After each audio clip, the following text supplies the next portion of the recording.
For the third time, America faces a Super Tuesday. For the third time, there is a belief that Donald Trump will rule the day, bringing him one step closer to inevitability. However, those are mere headlines and do not speak nearly enough to the subplots and undercards that will shape this evening. The aftermath of bloody Chicago protests, the hateful rhetoric that is fueling American politics at the moment, the best choice in a bad field possibility that even some on his team believe is unelectable, and the Democratic leader who seems to have conveniently forgotten the deaths of 4 Americans at the hands of terrorist killers. How much of what we discuss tonight will be remembered by the voters come Election Day? Your call begins in 3, 2, 1. Welcome to America Votes. I'm Ed Berliner, and this special edition of The Hardline, the only true pregame show that will cover every issue, get both sides of the discourse, focusing on fact, not hyperbole. In other words, the only place to get the facts before those polls start shutting down, so let us get to work. He is the former deputy assistant to then Vice President Dick Cheney, now a contributor at the Daily Beast and CEO at Christie Strategies, LLC. Never one to hold back, Ron Christie. He is the former Democratic senatorial aide, now contributor at The Hill, slowly but surely learning how to emerge from his shell of seeking to avoid controversy and opinion, which I take full blame for. Brent Budowsky. Gentlemen, thanks so much for joining us. Ron, good to see you again. I'm going to go ahead and start with you, my friend, because the biggest news coming out of today thus far is that Marco Rubio says, and I quote, irrespective, unquote, of what happens in Florida, he is going to head to Utah. And the social media channels are lighting up today about him being selfish, delusional, and hurting the GOP at every single turn. What say you, my friend? Well, good evening. It's always good to see you as well. And I have to say, Ed, I'm a little disappointed by this. If John Kasich, the governor of Ohio, doesn't win his state, and Marco Rubio, the senator from Florida, doesn't win his state, I don't see any reason why either of those two gentlemen would stay in the race. Governor Kasich's already said, if I don't win, I'm packing it in and going home. Marco Rubio seems to be looking at the math and saying, well, if I can stick it out, maybe some of these other Midwestern states, Pennsylvania and New York, might be more favorable to me.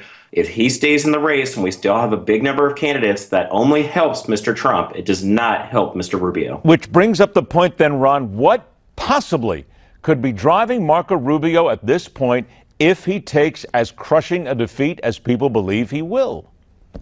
Well, I have to tell you, Ed, having worked on a campaign at the senatorial and the presidential level, it's got to be really tough for those candidates to look themselves in the mirror and say, you know, I've spent millions of dollars, I've spent millions of dollars, thousands of hours. It's time for me to pack it up and hang it in. And I just don't know if he's at a point mentally or emotionally where he feels that he can do it right now. All right, Brent, let me come to you, and let's go ahead and get to the front runner now, because everybody believes this is the day Donald Trump will crush everybody except in Ohio.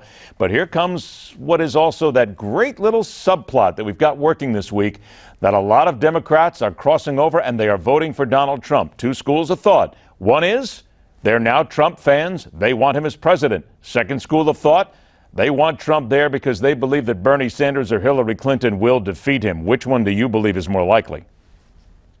Actually, I have suspected there might be some Democrats voting for Trump because he's the weakest Republican candidate. That is definitely a possibility. There are also some blue-collar Democrats who actually want to send a message by voting for Trump sincerely. Similarly, there are some Trump supporters who are also friendly to Bernie. What we have in America is an anti-establishment tidal wave that both Bernie and Trump are capitalizing on. And I think there's a lot of strange voting, some sincere, some tactical. I will add about your Marco Rubio discussion. I agree with Ron. I wrote a little piece in the Observer today, which is half tongue and half cheek, about what Frank Underwood of House of Cards would say. Don't give it away. Don't give it away. I swear to you right now, don't you dare. I'm only at episode 4. You say anything after that, and you are on double secret probation. There's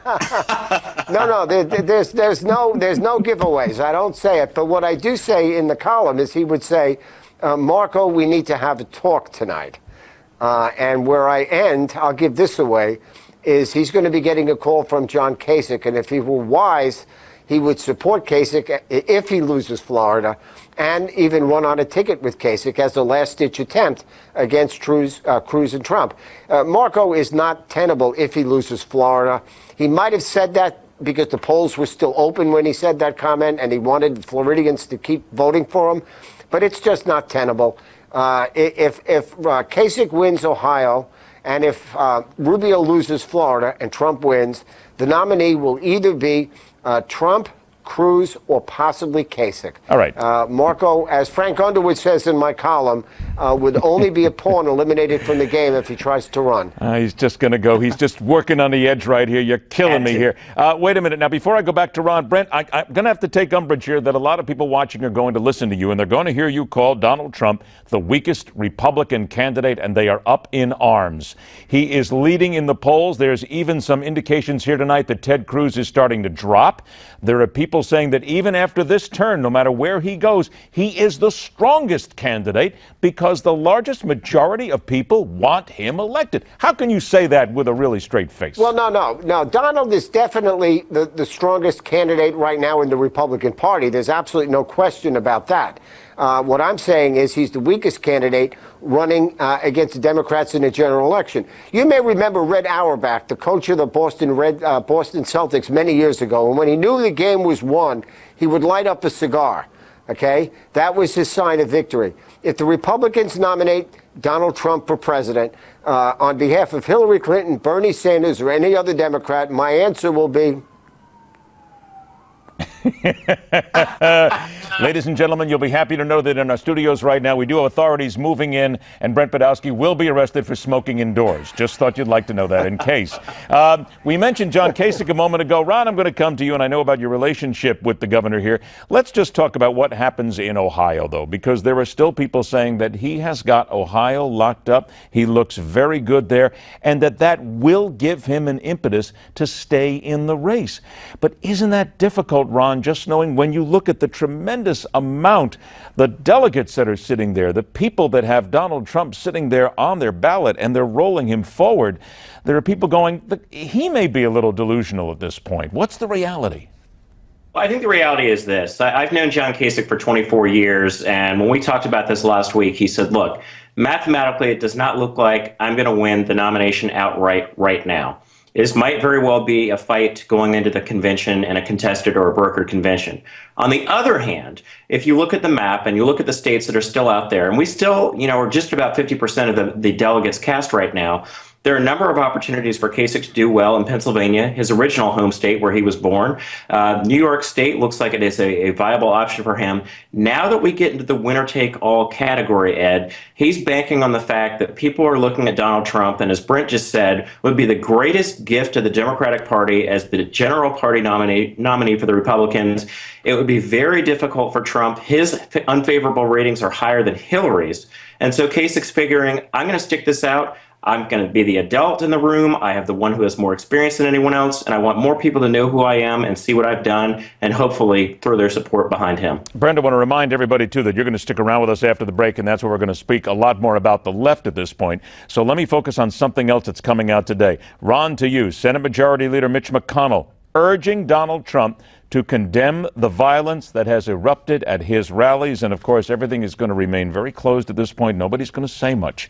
But wouldn't you agree that whether he's responsible or not, it looks good for Donald Trump if he comes out and says, back off, people, don't do anything stupid, don't do anything that brings ill repute to this party? Wouldn't that just be the right thing to say? It would be the right thing to say. And I believe that Donald Trump, if he wants people to take him as a leader and to be presidential in stature, he needs to come out and say unequivocally, this is not acceptable behavior. I do not condone violence. I do not condone misbehavior in any way.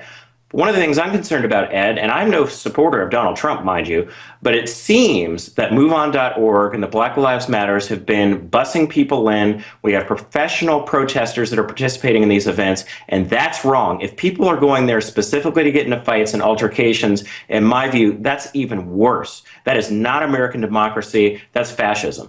Now, Brent, to that point as well, the gentleman who jumped up on the stage is now going to be charged finally, and there are people saying, good, it's about time. Look, I'm going to have to sit with Ron on this, and I need to get your opinion as well. It doesn't make a difference if it is MoveOn.org, if it is anybody. If you are attacking somebody who is a potential presidential candidate, the full weight of the law needs to come down on your head. I don't care who the hell it is at this point. If it's MoveOn.org, fine. If it's somebody from MoveOut.org, if it's somebody up the cast of Seinfeld, whatever.